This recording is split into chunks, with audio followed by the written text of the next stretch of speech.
Welcome to the Thinklings podcast, a conversation where good thoughts help renew the mind with the Word of God. I'm Charlie Carter, and I'm here with Tim Little and Andy Stearns. Let's jump into the conversation. Welcome to the Thinklings podcast, episode number 79. Yeah, for real. Couldn't remember what week we were on. Tim loves it when we have these discussions. It's so fruitless and pointless, but whatever. You go ahead. It is episode 79, though. Next week will be octogenarians. Beautiful. Okay. In this episode, Andy is going to talk about discerning right from wrong. But before we do that, we have some Thinklings business to tend to. Books and business. Let's talk about some books and or other things. All right, I'll go first. So we're recording this on Good Friday because of our schedule's Monday. And so we had a really good chapel service focused on the resurrection. By the time this podcast drops, it will be the day after Easter, or the 2 days after Easter. It'll be the Tuesday after Easter. And so I'm going to recommend a book by Gary Habermas called The Case for the Resurrection of Christ. This is by Gary Habermas and a guy by the name of Mike Licona. This is an apologetics book. And what you should know is that Gary Habermas is known far and wide. His specialty is the resurrection. So his arguments that God exists begin and end with the resurrection. And if you take my apologetics class from me, I'll explain to you where I think this fits best in conversation. But as a believer, I do think this kind of a book would be interesting for you to study. Habermas actually made quite an impact with this, and it's been something that's been discussed far and wide. And if you look at the early apologists, like Justin Martyr and others in the first, second, third centuries, a lot of them are using primarily two different arguments. The one is fulfilled miracle or fulfilled prophecy, and the other is like miracles from the first century. And so here, the fulfilled prophecy, almost all of them talk about is the resurrection. If you think about Acts, the book of Acts and Paul, what did he do? He preached the resurrection. If he goes to a Jewish synagogue, he's going to reason with them that Christ is the Messiah. When he goes to Mars Hill or a pagan place, he will tell this is how the worldview of Christianity, starts with creation, but then what's his culminating point? It's the resurrection. So I think this is an interesting book. I have read bits of it and used it heavily, and I'm very acquainted with his thoughts, so I would heartily recommend it to you. Yeah, so The Case for the Resurrection by Licona and Habermas, I would heartily recommend it. My book today is Mama Bear Apologetics, Guide to Sexuality. There's a previous Mama Bear Apologetics book. This is like the second one. It was just released 3-6 months ago. I've been trying to read more new titles, and this is one I wanted to get a little bit familiar with. I haven't read a lot of it yet. They start out with how sexuality is being it's just kind of being shoved down our children's throats, and it's actually there's a lot of political stuff going on about it as well.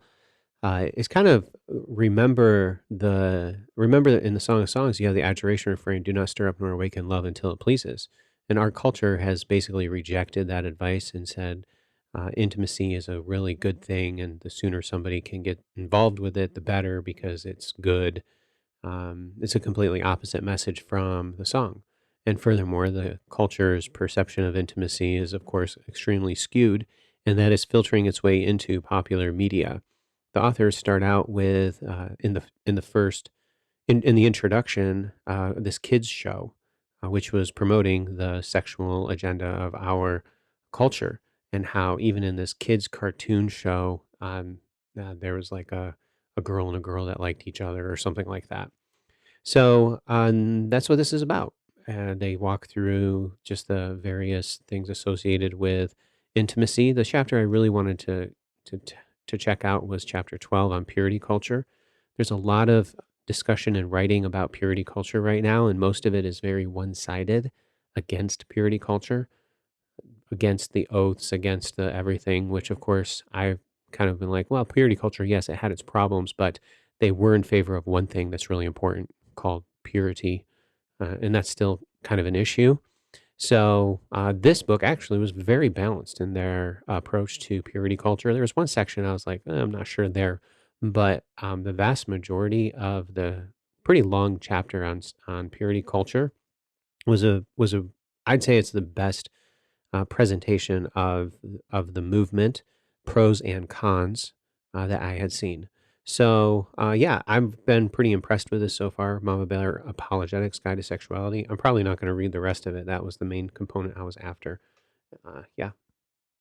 I can't remember if we've talked about this before, but quick summary of what the purity culture got wrong, or is that like a too long of an answer for a books and business? There were several things that the purity culture got wrong. Focus on the external, not the internal heart. That would probably be the big Okay. thing. This book dealt honestly with it in that the purity culture, for the most part, the major initial proponents of it did a lot of things right, but then at the popular level and at the um, pastoral level, a lot of people used illustrations and analogies to try to encourage purity, which really weren't true. And that's the stuff that got all the press. But anyway, they kind of were like, a lot of the stuff that was originally written was really pretty good. It focused on the heart, and it recognized that somebody still had value even if they failed. And those are a couple of the areas that purity culture kind of uh, didn't do too well in.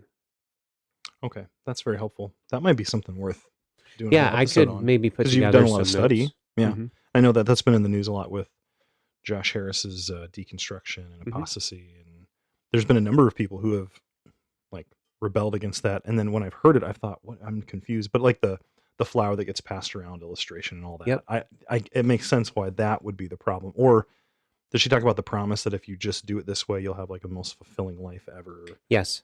Yep. So that's one of the problems as well. There's the illustration of like the duct tape and it's on your arm and all these Oh yeah, illustrations rip it and off, stuff. ripping. And Okay, then this idea, if you do mess up before you're married, then you're never going to be. Or also, if you go so far, then well, you blew it, so might as well just throw in the towel. That was never, I think, proclaimed, but it was kind of an implication in their effort to encourage purity. If somebody had gone to at least a level of impurity, then some understood, well, I've blown it. I might as well just give up, give up. give up. Okay, thanks. Mhm. Well, speaking of impurity, I'm going to talk about Pride and Prejudice again. Oh my word! Wow, how How's about that for a segue? that was a segue. That was. I'm gonna say that's up there on your segues, Charlie. So But I've got two lines. My character. So back up. Pride and Prejudice. We're recording on Friday, April 15th, a week from today. Right now, we will be doing the drama. you have 2 lines. You said. So I'm gonna Is that read. hard to memorize? I'm gonna read 2 lines. I have more Okay, than that. I was kind of wondering. I know. I figured. So I'm gonna read Let's hear 2 'em. lines to you, and I'm not. I haven't checked to see if they're like quote unquote canonical, like they're from the book. If they've been Mhm. altered, but I'm sure they're close. I kind of wanted to read them and see what Tim's thought was Good enough. on these lines. This sounds great. So this is so there's the 2 oldest sisters in the family, Jane and Elizabeth. Jane is kind of smitten with this man, Mr. Bingley. Elizabeth has drawn the attention of Mr. Collins, who's like an awkward old pastor, and it's weird, like just like a really awkward, like he wants to get married to anyone that moves, and she doesn't want to get married to him. So then here's the dad, me, speaking to Elizabeth. So, Lizzie, your sister is crossed in love, I find. I congratulate her. Next to being married, a girl likes to be crossed in love a little now and then. Crossed in love? Crossed in love a little now and then. Can you explain me crossed in love? Is that some old English I'm not idiom? sure if there's like a connotation to it. I think just in falling in love. Okay, So like that's the idea, is Yeah. falling in love. you will hardly bear to be long outdone by Jane. So like what does that mean? Like Andy, did you look it up? Yeah, it means jilted or humiliated. Here are a couple of excerpts, and it's Mr. Bennett actually that they're quoting. So Jilted or humiliated? yeah, Sounds like it's a legit yeah. quote. It's an idiom for meaning being disappointed in love. Disappointed in love? Yeah. So he's actually saying it's good for a girl to be jilted. Jilted because she didn't get her lover. Oh, but that makes sense with Mr. Maybe Bingley. that's what's going on. Yeah. Because, Okay. oh, yeah. This is great. Yeah. So you will hardly bear to be long outdone by Jane. So then the implication is like you're going to be more upset. I don't know. More Maybe jilted. more jilted. Wow. Here are officers enough at Meryton to disappoint all the young ladies in the country. Let Wickham be your man. He is a pleasant fellow and would jilt you creditably. So it's like the dad is like poking fun at the daughter about like, why don't you fall in love and get disappointed? Is that kind of the sense I'm I catching? think so. I mean, that's what it sounds like. Okay. Unless So that's in Act 1. That's in Act 1. That was like really weird. Yeah, the dad's like very He's being- disinterested and sarcastic. He's being sarcastic. I will say your character is pretty awesome So in like how he speaks. here's almost the very end of the play. So I think this is where like we're getting to Austen's like thoughts, like actual thoughts. So this is where Darcy and Elizabeth have proclaimed their love for each other. And okay, you need to ask my father. I say, I have given him my consent. Now I give it to you if you are resolved to have him. But I know your disposition, Lizzie, and you could be neither happy nor respectable unless you truly esteemed your husband. Your lively talents would place you in the greatest danger in an unequal marriage. Your lively talents would place you in the greatest danger in an unequal marriage. You could scarcely escape discredit and misery. So, a girl with lively talents, or maybe more talented than her husband, or isn't excited by her husband, bad marriage. Tim, go. What do we think about that? Well, it's based on a view of femininity that I would say is just unbiblical. What do you mean by that? Can you read the quote again? Yeah, let me open it again. So, I mean, what is it? What is biblical femininity? I mean, what does that? So does that just look just like? that inner line. I know your disposition, Lizzie, and you could be neither happy nor respectable Mhm. unless you truly esteemed your husband. It's like an anthropology issue too, because basically, she is who she is, and she can't change who she is. So, if she is placed in a specific situation, she will be unhappy. She's like a victim to her circumstances and situation, right? Yeah. Yeah, and I also think too, what's interesting is this exaltation of this idea of happiness. Mm-hmm. But so then the next phrase, your lively talents would place you in the greatest danger in an unequal marriage. So in Proverbs 31, the Proverbs 31 woman, she has great skill, ability, and talents, and she uses those for the building up of her house, not the tearing down of her house. So I don't know how a woman who has great skill and talents could ever be disappointed, whatever word they use there, So whatever verb. maybe the Crossed in lively love. talents, maybe your lively talents would place you. So the subject is like your talents. Yeah, these lively talents. What are these lively talents? Is this independence? This This is her wit and her I don't know what the spunk maybe, okay? where she's turned down other men, like she didn't want to marry Collins just to get married. She looks down upon her sister who runs off with this other guy. She's like kind of think about the feminist early roots of feminism, like the intellectual independent woman. She's very self-sufficient. She doesn't need a man in her life. Yeah. Man, Mr. Bennett is like the original Neil Clark Warren. I don't know who that is. He's the one who created eHarmony to equally match people so that they would have happy relationships. It is interesting though. Like they have done studies on this with like height, IQ, and income. The higher on all of those metrics a woman places, the like she typically won't marry below. Huh. Like they've done studies on like typically women don't marry guys shorter than them. Typically women don't marry guys who have less education than them. And typically women don't marry guys who make less than them financially. It's an interesting dynamic that maybe lively talents such as those might place them in great danger of no marriages. But anyway, Charlie. so you could scarcely escape discredit and misery. It's like if you are more talented or intelligent than your husband, you're gonna have a life of misery. What do you think about that? Like there's no chance of happiness in an unequal marriage. There's no way to solve this problem. You have to marry that one person. You can't marry the wrong one, Tim. That's the only way to solve the problem. Thoughts on that? I mean, Charlie, I could go like in so many different directions, I and I'm know. not sure which direction you're wanting me to go. I'm My just my like mind's partly going to Ecclesiastes, and I was working on my lines and I was thinking through those lines, and I'm like, man, this is so wrong. Yeah. this is a doozy. I think he's actually looking to see what your face is going to do, Tim. I think that's. Tim I is- don't know if Tim's you've over noticed here- it. Tim's over like, here with a big old mug, and he's just like grinning from ear to ear, like kind of giggly. So Ecclesiastes chapter 2 talks about enjoying the good things that God's blessed you with. It's a major theme within the book of Ecclesiastes.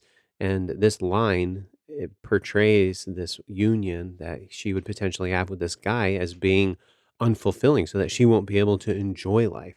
So the very definition of a good life, a happy life, she's a victim of the culture or the situation, or could be of this man, as opposed to looking at life from the perspective of, hey, guess what? There are all kinds of enigmas and problems within life in a sin cursed world, and that you're not going to be able to solve. You're not going to be able to find a solution for.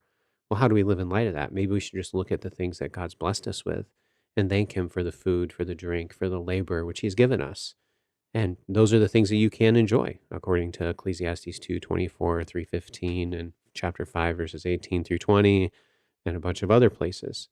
And so that line makes her a victim, as opposed to looking at the goodness that God has given and enjoying it as a gift from Him, even if a situation does materialize that is unfortunate. Which, that kind of fear, like what's being portrayed there, is why a lot of people don't marry, because it could be very unfulfilling. And there are a lot of marriages that have problems. Wow.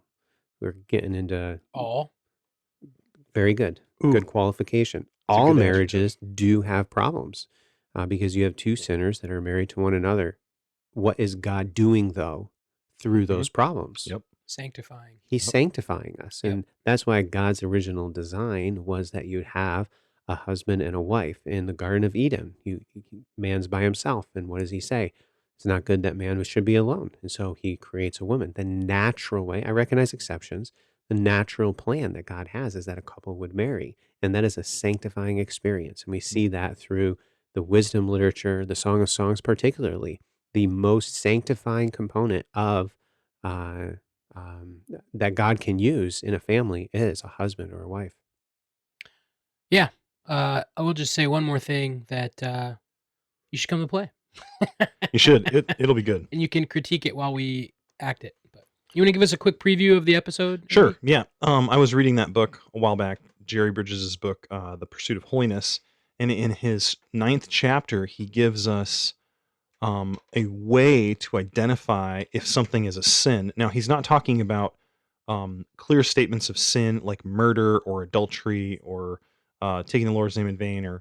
But what he's trying to say is there are some things in life that perhaps are not sinful in their essence, but you engaging in them, it would be sin for you. And so sometimes your conscience can get all messed up in this area.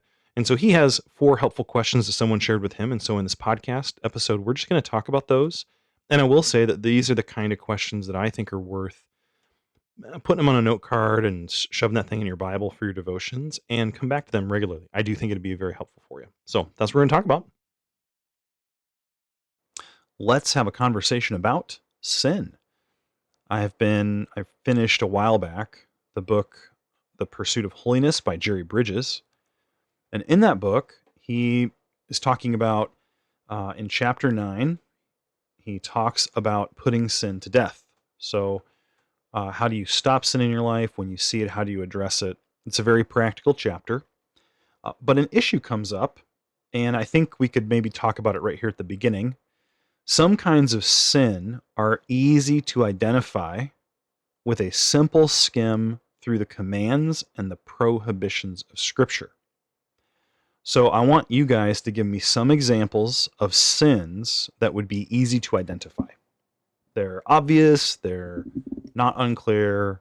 Scriptures say this is sin. So give me some ideas. Tim, you're OT. You probably got a whole bag of them here. Don't use the Lord's name in vain. Okay, man, I think that's pretty clear. Worshipping other gods. Ooh, idolatry. Okay, very It's clear. Wrong. Always wrong. Always Very wrong. clearly wrong. I'd throw murder in. I mean, murder's just, it is what it is, and you know it. Okay. What else is an easy to identify kind of a sin? Well, if we're sticking to that list, covetousness. Okay. If we wanted to get off a list into another one, there's Proverbs 6 talking about sowing discord among the brethren. There you go. Okay. So, Stabbing people. yep, stabbing people. This is, wow, that's, In a non-murderous way. Well, I think you're trying to murder at that I point. think Donald and Connell in their very first video talked about that. Really. Anyways. Yeah, okay, so I think we get the idea. There's certain things that are just obviously wrong. And so if I'm a Christian and I've read the Bible and I'm kind of familiar with it, even if I'm not super mature and not super discerning, I think I probably am pretty clear that murder's wrong and it's not an issue. Like, okay, I shouldn't murder. I shouldn't rob banks. I shouldn't lie. I shouldn't deceive.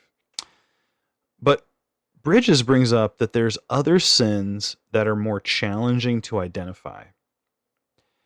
And this is for two reasons, I think. This is me. The thing, I'm going to use thing here, and when I say thing, I might mean an action or an attitude or a desire or a motivation. It's hidden even though it is sinful. So it's sinful, but it's hidden, and so we don't easily see it. And then the second reason I think some sins are hard to identify is because the thing itself, and this is where we usually hang up, is not inherently sinful. Though for me, in my particular situation, it would be sinful. I think those are the areas that are sometimes a challenge for believers to know, like, what is a sin and what isn't. So sometimes we walk through life and we get a vague sense of maybe shame or guilt or conviction by the Holy Spirit, and we aren't really sure why that is. I think there's sometimes we're like, well, I'm not murdering anybody, check. Not deceiving anybody, check. I'm not committing adultery or whatever, but you still got this vague sense of conviction of the Holy Spirit. So part of the process of growing in godliness that Bridges explains is learning to see some actions that because of your motivations or other internal issues, they are actually sin for you. So Jerry Bridges, as he was growing up and he was trying to sort this out, he had a friend who came to him and said, hey, I actually have a formula for how to know right from wrong. And so it's just 4 questions. So for this episode, I just want to share the 4 questions, and each one of the questions comes from a different verse in the book of 1 Corinthians. And to me, I think this is a challenging list of questions. Here's the reason. I don't think these are too complicated questions to be able to answer, but I think each one of them gets at the heart of the issue in a way that's difficult. So, listener, if you want to have a really good time, just a really fun time, get on the internet and look up this phrase, David Powlison X-ray questions. This is a classic article by David Powlison where he gives you like 25 different questions to ask yourself that will reveal the heart of any situation in your life. And so those questions will be very similar to this. Now, I remember the first time I read these questions, it was in a counseling class with my mentor, Dr. Newman. And he said, hey, you read this for this assignment. And I can't remember what all was going on around it. But as I read the questions, I found myself squirming in my seat because they were helping to show me some stuff that was very difficult for me to see. So this list is similar. This is a little bit lower, a little bit easier. It's just 4 questions. So here we go. We'll start with question number 1. If there's something you want to do, some action event, something that you're wondering about, Jerry Bridges says you should ask this question. Is it helpful? Is it helpful? And he would say you would define helpful as physically helpful, spiritually helpful, and mentally helpful. And he brings that from 1 Corinthians chapter 6, verse 12. And this is what the verse says. Everything is permissible for me, but not everything is beneficial. Now, if I remember this passage correctly, the Corinthians sort of had these catchphrases that they lived by, and one of them was, everything is permissible for me. And so when Paul says this, he's quoting themselves and what they would say, and then he's bringing a counter statement.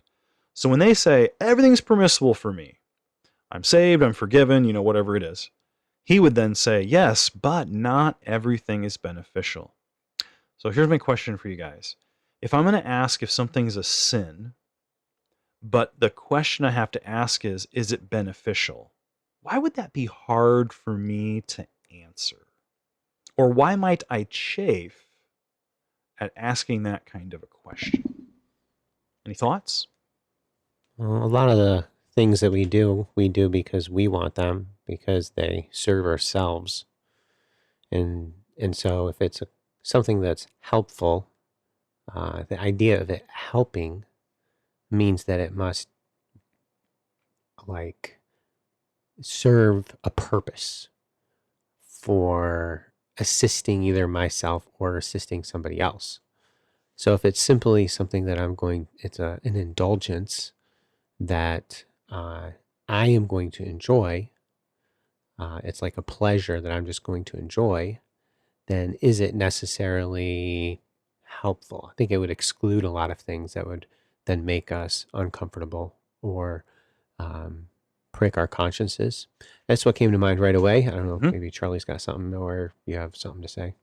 Can you restate the question for me? Yeah. So the question that he says when you look at 1 Corinthians 6:12, it says, not everything's beneficial. So the question should be, is this beneficial or is this helpful? Why might that be challenging for us to answer?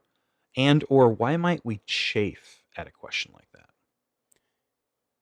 So I think I would answer very similar to Tim. We would know, we might cognitively know, like, oh, that isn't helpful. But because of the way I want it, like, I'm not willing to actually decide it's not helpful because of how much I want it. Yep.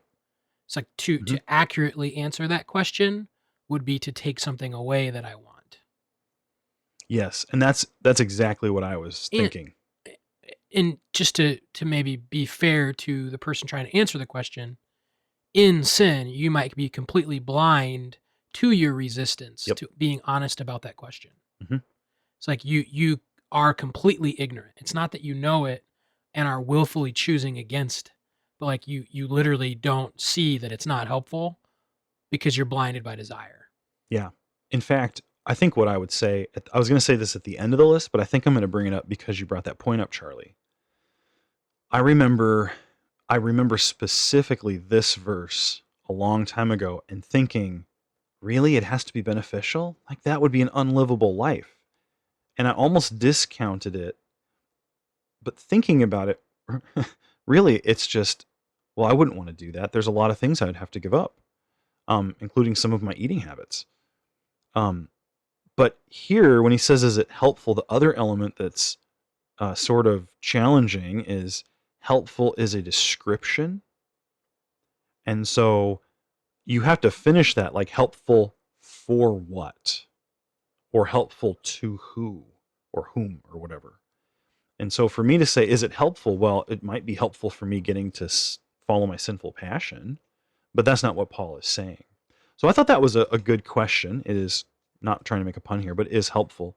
But I think it's challenging because there's so many things when I want to know if it's okay for me to do that. I would say, is there anything wrong with, and then I fill in the blank. And if I don't find a chapter and verse, well, then it must be okay. So think about, like, I'm going to use an extreme example, cocaine. Okay, snorting lines. Is it wrong to snort lines of cocaine? And then someone might even protest. There's no Bible verse that even mentions cocaine, so what's your problem with it? And we all know that that's like being drunk in Ephesians 5:18. But I think here, like, does cocaine benefit you? Well, What kind of benefit is Paul talking about? Probably walking with the Lord and serving him and following the Great Commission and submitting your life to him. And I don't think cocaine really helps you with that. It's not benefiting you. In fact, it makes things worse. So that's question number one. Question number two, does it bring me under its power? Does it bring me the action or the desire, whatever it is? Does it bring me under its power? So Paul then says in 1 Corinthians 6:12, everything is beneficial for me, but I will not be mastered by anything. Everything is beneficial for me, but I will not be mastered by anything. Now, here's where I'm very thankful for the wisdom of my parents. So growing up, my mom identified my personality early on as one of those kinds of personalities that lends itself. I think she would have said I had an addictive personality. And I think I would say that yes, but I would twist it a little bit and say I have a personality easily given to idolatries. Now, I think we all do, but there are some people with extreme self-control, talent, that helps them to be ambitious and get what they want in life. And then there are other people who just live for the things they desire. And my personality probably leaned toward that direction, which means there are things that are probably perfectly lawful according to the Bible. But because I know what might happen with my flesh, I'm going to say no to those things. So for example, I'm going to use something close to home, coffee. I love coffee. But I have had to think before, could I give up coffee? And sometimes I've asked myself, man, is my entire day being planned around that next cup of coffee? Now, now I know I'm a 42-year-old dude here. I mean, this is like how to diagnose idolatry. But in all seriousness, there may be something in your life that isn't on the face of it sinful, but because it has mastered you, it is a sin for you. So my story here is that I worked with a guy once who loved music. Now, I'm old, okay?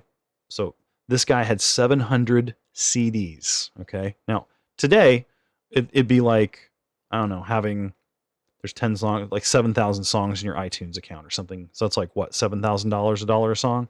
He had a ton of music, and a lot of it wasn't good or godly music at all. And so we were talking, and through this kind of long-term friendship we had at a time in our life, he started to get really convinced that he didn't necessarily think some of the music was wrong, but it dawned on him that all it was doing was consuming his thoughts, consuming his mind, consuming him. And so he made the tough decision to take all those CDs, put them in a barrel, and burn them. In my own life, I used to play a video game on my phone. Actually, with Tim, we were really good at it, Clash of Clans. And I identified in my life that thing was taking me over more than I wanted it to. And so I don't think there's anything sinful about playing Clash of Clans. I actually think it's one of the best phone strategy games that's ever been developed. But personally for me, I decided it would be better for me to remove it from my phone. So is it wrong? No. But for me, is it mastering me? Yes. Then Paul is saying you should get rid of that. All right. Question number one, is it helpful? Question number two, does it bring me under its power? Question number three, does it hurt others? And so here he goes to 1 Corinthians 8:13. 1 Corinthians 8:13, where he says, therefore, if what I eat causes my brother to fall into sin, I will never eat meat again, so that I will not cause him to fall. There's a whole discussion about what this means. There's commentaries that'll walk you through these three chapters, excuse me. So I want to try to avoid that big question. And I just want to make this point. Do you notice that when Paul asks if something's a sin, he's not only asking if it's a sin because it hurts me. It may be a sin because it hurts or doesn't help someone else. Now, this one's it's hard for me to think up an example of this. But I do work with college guys, and I do know a number of them who, man, they love the video games. And so if I had like an hour off, my opinion now of video games is I play them socially with other people only. But if I meet a guy and I know that he used to be really, really into the video games, just playing them too much, and he's really been trying to give that up, and I know that, and then we got an hour to hang out with him. Do you understand how it's not sinful to play a co-op video game with someone else? But I have to ask the question about my fellow brother in Christ. Is that going to help him? Is that really going to help push him forward? Even though it may not be sinful, is it actively helping that person? Now, that's a hard question because there's plenty of things that I might be able to handle, but I know my fellow brother in Christ or sister in Christ can't handle. And so then what's the protest? You guys, you tell me, what's the protest to that kind of a thought? What might someone really be ramped up about? It's fine for me. Why do I have to say no to it just because of them? Like what bothers a person or holds them back in that respect? What bothers a person? It's like it infringes upon my liberty, my freedom to be able to live a specific way. Mm-hmm. Do you want me to, are you asking me to like analyze that?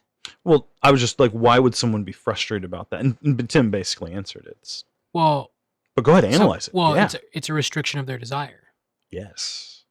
And so like they have to give up something that they love because they're supposed to love the other person. Mm-hmm. And the tension is like, do I actually love them enough to give it up? Instead, can't they just mature and be a mature believer, a mature Christian? But that's the catch-22. Part of their maturing is me not causing them to stumble. Mm. Or maybe I'm there to not help them to stumble, but I'm just being a jerk. I'll be quiet. Like me giving it up and like loving them through that and like not making their weakness a test of fellowship. Like, oh, well, I'm going to do what I want, which means I can't be around them because I'm doing this. Maybe giving it up and fellowshipping with them is the way or a means by which they improve, they grow. So I don't know if that makes sense or not. No, that's exactly what I was wondering about. Because I do think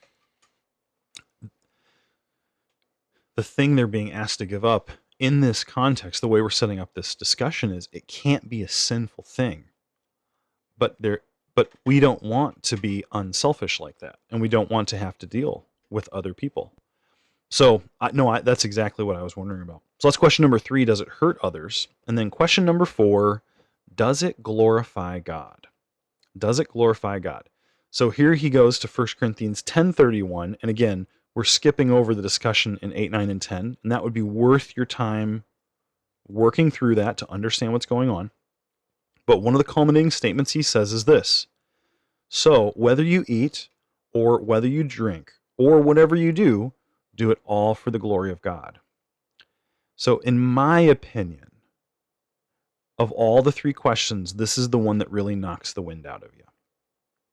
Because often when I make decisions about how I'm going to live my day, I'm not asking, how can I glorify God? I'm not actively thinking about that.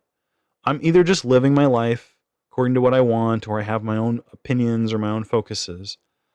But to ask, does it glorify God? I think that actually restricts even more than all the other 3 questions combined.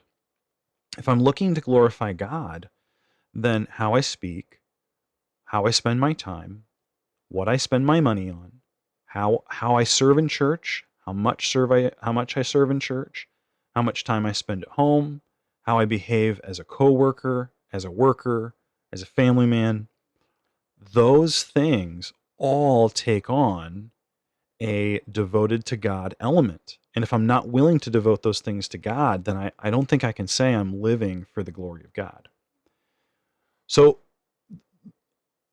after he delivers these 4 questions, Bridges says this. He says, as simple as this formula may appear, it is powerful in developing conviction if we are willing to use it.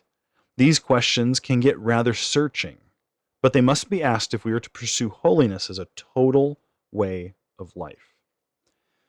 So I thought those were very helpful questions, and I thought they might serve our listeners if they want to jot those down and use those for internal heart interaction or heart analysis. Do you guys have any thoughts on that before we close? I have maybe like one more thought to bring, but I just want to see if you guys have any. So when I think of some of the discernment this discernment needed to discern what is right and wrong, which is what this is about. Discerning right and wrong from the four questions. Four questions: how to discern right from wrong. And discernment is a wisdom theme, and so my mind immediately goes to Proverbs chapter 2, which would have different questions, but these four questions I think are very simple, as even Bridges said. It's a simple formula that can really prick our consciences and help us to discern what is the will of God. So I think that they're really helpful. I think they're a good beginning point, honestly, as well. When you go through life, you're going to run into all sorts of decisions that there's not going to be a direct commandment for. Well, God wants you to have wisdom on how to make those decisions in life. And the book of Proverbs is a key principle, key text there. And building off of your last point, does it glorify God? I was instantly going to Deuteronomy chapter 6 and how the Jewish people were supposed to have the law of the Lord always before their eyes. This phylactery that they're supposed to stick on their forehead, the tefillin that the Jewish people wrap around their arm. And that misses the point. The point is that everything that you do, everything that you see should be filtered through a biblical worldview. So your final point, like of glorifying God. And maybe my last point, you mentioned the Clash of Clans. For me, the Clash of Clans, was it helpful? It was kind of, I don't know, it wasn't really helpful. I think there was a bit of an issue there. I wouldn't say that it was, I don't think I was under its power like you mentioned. Yeah, and I don't think I would have described myself under its power Yeah. either Okay. until I gave it up. Until you gave it And up. then looking back, I think it was a little more influencing me. Does Like that make sense? Not in the same way like cocaine or alcohol would. Sure. So I think. Oh, sorry, I don't want to cut you off. But then like hurting others, with like video games, that can be a real stumbling block for people. And so if you are liking it and encouraging others, I thought that was a great application point. And even still when playing games, always trying to I tend to just discourage it in general. Mhm. But for me personally, it was really the last point: does this glorify God? Where the Okay. Clash of Clans kind of just crashed and burned, and the Spirit convicted me that I just needed to let that go. And I noticed even a depth in my walk with the Lord after I gave up that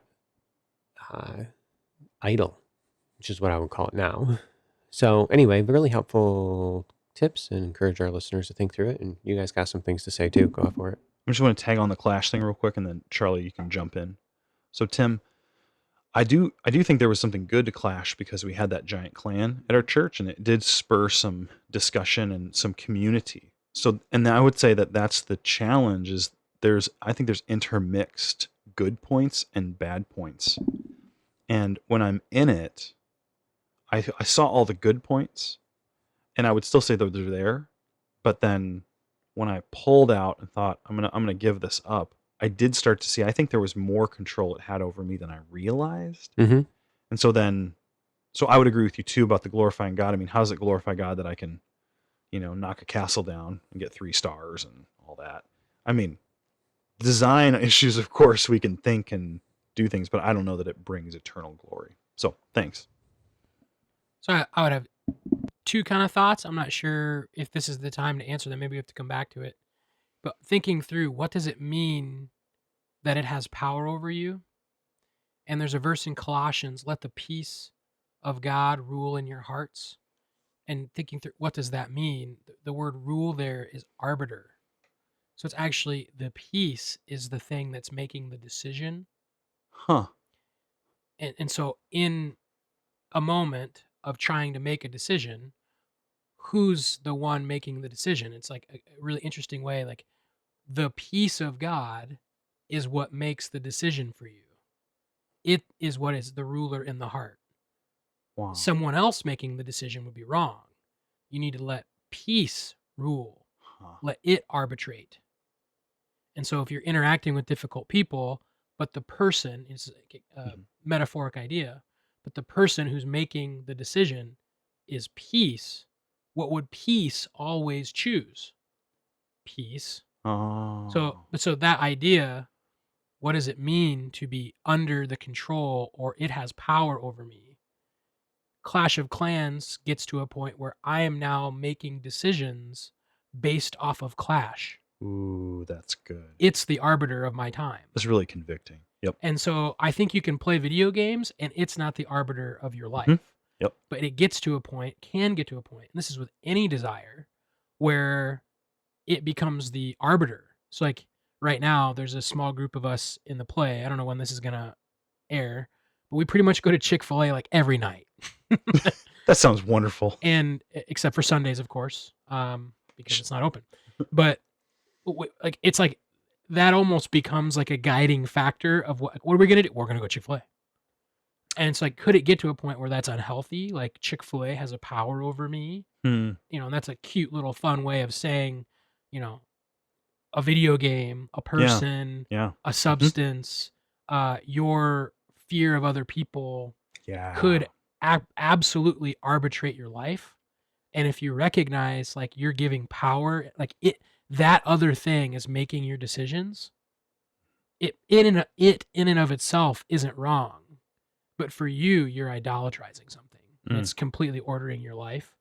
And so I think that's to think through, like, what does that actually look like? And then I think I could say the same thing for the glorifying God. It's like I think we have an idea of what glorifying God is. But what does it actually mean to glorify God? I do think there are a couple of ways that phrase or idea could be used. But typically, we don't think it like God's glory, when people see it, it's a real thing. It's like bright, like magnifying, like glory, like the Shekinah glory. And it like that presence in the Old Testament always affected people 100% of the time. If they were in the presence of the glory, it changed who they were. And so, but when we think of like glorifying God, we almost like disconnect it from that idea. Like it's not a real presence. It's like part of the way I act. And I actually think we should probably merge those ideas back together. That to glorify God is actually to display who he is. Like not in a metaphorical, like what would Jesus do type of like I'm actually like him and people see him through me type of a language. Which I think is very Pauline. And so again, thinking through like what does it mean to glorify God? Like I am the ambassador. God making an appeal through me. I'm a vessel filled with his glory. Like that is glorifying God. Like his presence is here and tangible in my life. So then I'm going to go do this thing over here. Is that going to, to use the illustration that Paul uses, is that going to throw a veil over the face of Moses and people aren't going to see it? Or is that going to make it more seen? And, I'd find it really hard to justify certain actions as something that magnifies me actually looking like Jesus to other people. Like, I was about to throw out an example and I thought that's maybe too crude or like just jumping overboard at that point. But common gray areas, like you participating in that, does it actually magnify the character of Christ? Like, how would you justify it magnifying people seeing Jesus in your life?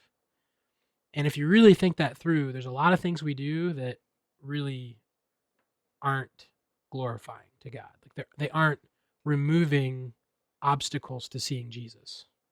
They're actually creating greater obstacles to seeing Jesus. So anyway, a couple of thoughts there. Thank you for that. I think it's interesting that if I only had the 10 Commandments, I think it would be challenging, obviously, because I'm a sinner. But this kind of a list is much. I'm not saying that 10 Commandments don't matter. I feel like I'm going to say that, and I don't want to say that. But I do want to say there's something really. It's because they don't. They don't matter. Oh my word! 10 Commandments don't matter, except for the Sabbath. Shut up! You're horrendous. That was so great. Okay. Well, I would say that there's something about this list that's more challenging, that is more revealing of where I'm fleshly, that is more clearly displaying where I'm choosing my own way and I'm not submitting to God. And it's when Paul said these verses in these ways that he did, it doesn't let you off the hook. And sometimes we have a really hard time interpreting this, but it's not because it's hard to interpret, it's because we can't find a way to interpret it away. So, listener, I think these 4 questions could be a great devotional study for you this week or the next week. And I would encourage you to read these questions prayerfully. And I would even say this, I think for me, is it helpful? Does it bring me under its power? Does it hurt others? Does it glorify God? It might be helpful for me to have a voice outside of myself help me think this through, like maybe my pastor or a wise counselor or a wise Christian, because I'm pretty good at deceiving myself. It's so funny, when you lie, often you're the one who's most deceived and other people see right through it. So, listener, these would be some great questions for you to ask this week in your walk with the Lord. And if you've got a partner, like an accountability partner or discipler or someone you're discipling, then these might be some good questions for you to go through together. Thank you for listening to this episode of the Thinklings podcast. We would love to hear from you. If you have any feedback, suggestions, or potential topics that you'd like us to discuss, you can contact us through our email, thinklingspodcast@gmail.com. Remember, don't let this conversation end with this podcast. Read good books, talk about them with your friends, and always continue to cultivate your mind. See you next time on the Thinklings podcast.